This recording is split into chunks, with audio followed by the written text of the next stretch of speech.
Hallelujah, praise the lord. প্ৰভু যীশুৰ মধুৰ নামত আপোনালোক সকলোকে স্বাগতম জনালোঁ। আশা কৰোঁ আপোনালোক সকলোৱে ভালে আছে। প্ৰভু বিশ্বাসীসকল, আজিৰ দিনটো যাতে ঈশ্বৰে আশীৰ্বাদ কৰে আৰু তেওঁৰ অনুগ্ৰহ যাতে আমি গোটেই দিনটোতে থাকিব পাৰোঁ, সেইকাৰণে আজিৰ আৰম্ভণিতে ঈশ্বৰৰ বাক্য আমি লৈছোঁ প্ৰথম যোহন 4:16। ইয়াৰ সুন্দৰ ঈশ্বৰৰ বাক্যই আমাৰ কাৰণে কৈছে, আমালৈ ঈশ্বৰৰ যি প্ৰেম আছে তাক আমি জানিলোঁ আৰু বিশ্বাসো কৰিলোঁ। ঈশ্বৰ প্ৰেম আৰু যিজন প্ৰেমত থাকে তেওঁ ঈশ্বৰত থাকে, ঈশ্বৰো তেওঁত থাকে। Hallelujah, praise the lord. ঈশ্বৰৰ এই সুন্দৰ বাক্যৰ কাৰণে ঈশ্বৰক ধন্যবাদ দিওঁ। প্ৰিয় বিশ্বাসীসকল, ইয়াতে যিটো প্ৰথম যোহনত যিটো আমি পাইছোঁ 4:16 যিটো কৈছে, আমালৈ ঈশ্বৰৰ যি প্ৰেম আছে তাক আমি জানিলোঁ বুলি কৈছে। আমি কেনেকৈ জানিলোঁ যে ঈশ্বৰে যে আমাক প্ৰেম কৰে? আমি কেনেকৈ জানিলোঁ? আমি এইটোৰ যোগেৰে জানিলোঁ যে যি ঠাইত আমি দণ্ডভোগ কৰিব লাগিছিলে, যি পাপৰ কাৰণে, আমাৰ যিটো পাপৰ কাৰণে আমি ক্ৰুচত মৰিব লাগিছিলে, আমিহে তেজ বোৱাব লাগিছিলে, কিন্তু ঈশ্বৰে কি কৰিলে? নিজৰ একমাত্ৰ পুত্ৰক তেওঁ ক্ৰুচত বলি দিলে। তেওঁ ইমানেই প্ৰেম কৰে। ঈশ্বৰে আমাক পাপতে পেলাই থ'ব পাৰিলে হয়, তেনেকৈ মৰিবৰ কাৰণে তেওঁ আমাক পেলাই থৈ দিব পাৰিলে হয়, কিন্তু ঈশ্বৰে কিয় তেনেকৈ কৰা নাই? ঈশ্বৰে আমাক প্ৰেম কৰে, কিয়নো আমি তেওঁৰে হাতেৰে সৃষ্টি কৰা মনুষ্য হয়। সেইকাৰণে আমি যে জীৱিত প্ৰাণী হয়, সেইকাৰণে ঈশ্বৰে আমাক নিজৰ পুত্ৰক দান কৰিলে আৰু আমাক উদ্ধাৰ কৰিলে। এইটোৱে প্ৰেমৰ প্ৰমাণ হয়। তেওঁ যে আমাক যিমান গুণে প্ৰেম কৰে, তেওঁ ইমান গুণে প্ৰেম কৰে যে তেওঁ নিজৰ একমাত্ৰ পুত্ৰক দান কৰিলে আৰু গোটেই পৃথিৱীক তেওঁ বচাই ল'লে।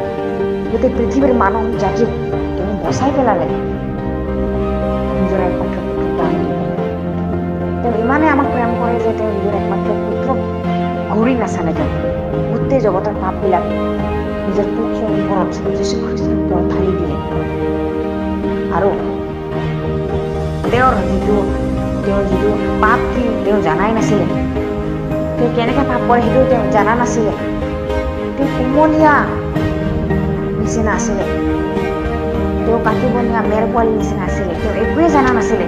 কিন্তু পিতৃ ঈশ্বৰে তেওঁৰ ওপৰত মানৱ জাতিৰ, পৃথিৱীৰ সকলো মানৱ জাতিৰ পাপবিলাক তেওঁৰে ওপৰত ঢালি দিলে।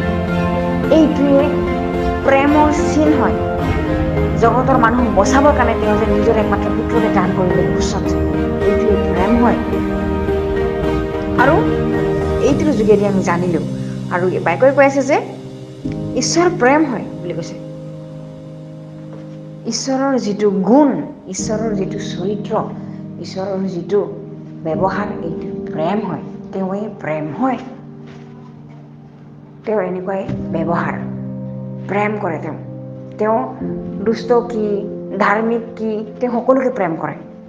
তেওঁ সকলোৰে ওপৰত বৰষুণ বৰষায়, সকলোৰে ওপৰত তেওঁ ৰ'দো দিয়ে।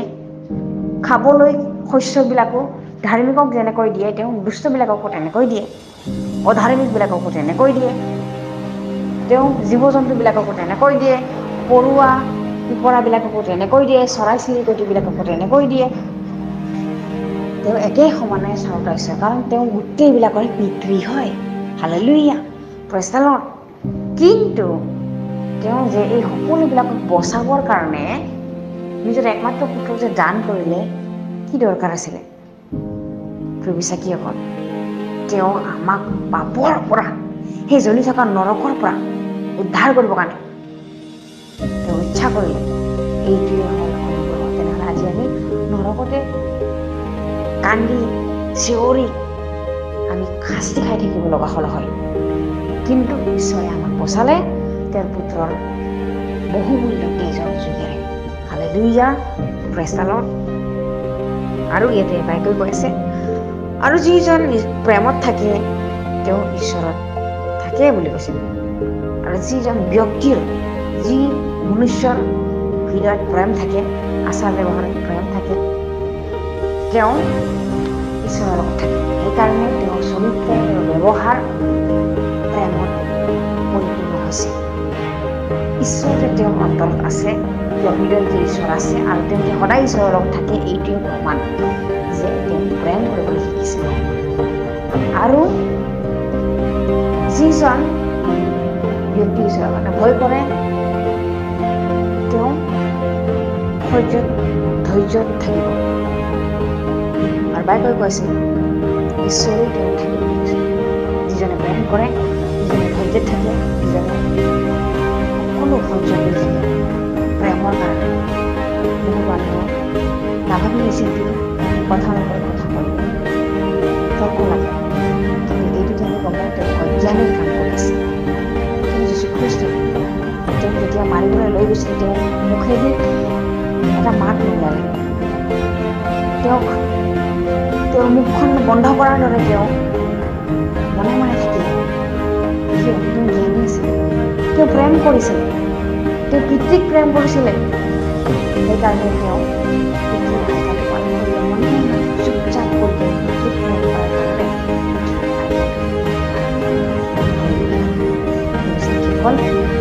আজি আমি যদি পিতৃক প্ৰেম কৰোঁ, যদি যীশুখ্ৰীষ্টৰ গ্ৰহণ কৰিবলৈ আমি সন্মান কৰোঁ, আমি গ্ৰহণ কৰোঁ, আমাৰ হৃদয়ত প্ৰেম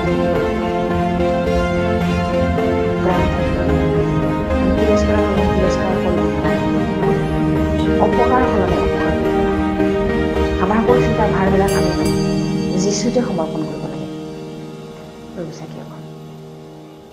মানুহৰ হৃদয়বিলাক কঠোৰ হয়, কপট হয়, স্বাৰ্থপৰ হয়, কিন্তু একমাত্ৰ ঈশ্বৰে হয়, তেওঁ সত্য হয়। হালেলুয়া। প্ৰভুচাকীসকল মই বিশ্বাস কৰোঁ এবাইকৰ যোগেৰে আপোনালোক সকলোৱে আশীৰ্বাদ প্ৰাপ্ত হৈছে বুলি। আহক আমি একেলগে প্ৰাৰ্থনা কৰোঁ যাতে ঈশ্বৰ সদায় আমাৰ অন্তৰত থাকে আৰু তেওঁৰ যিটো প্ৰেম আমাৰ অন্তৰত থাকে তাৰ কাৰণে আহক আমি একেলগে প্ৰাৰ্থনা কৰোঁ। ধন্যবাদ প্ৰভু সুন্দৰ বাইকৰ কাৰণে। তুমি যে প্ৰেম হয় প্ৰভু, আৰু প্ৰেম কৰিবলৈ তুমি আমাক শিকালা। ধন্যবাদ দিওঁ প্ৰভু, তুমি যে প্ৰেমৰ প্ৰমাণ দিলা নিজৰ পুত্ৰক দান কৰি পেলাই। প্ৰভু ধন্যবাদ দিওঁ প্ৰভু, সদায় যাতে তুমি আমাৰ হৃদয়ত থাকা, আমি যাতে সদায় প্ৰেম কৰিবলৈ শিকোঁ। প্ৰভু তুমি এনেকুৱা কাৰ্য কৰা। প্ৰভু যিকেইজনে তোমাক জানে প্ৰত্যেকটোৰ হৃদয়ত তুমি প্ৰেম ঢালি দিয়া। প্ৰভু ধন্যবাদ দিওঁ যাতে সকলোৱে প্ৰেম কৰিবলৈ শিকে, তোমাক হৃদয়ত আমন্ত্ৰণ কৰিবলৈ যাতে শিকে। প্ৰভু তুমি এনেকুৱা কাৰ্য কৰা। ধন্যবাদ প্ৰভু এই সুন্দৰ বাইকৰ কাৰণে। এই সকলো যাচনা নাচৰতে প্ৰভু যীশু নামত খুজিছোঁ। আমেন। Praise the lord.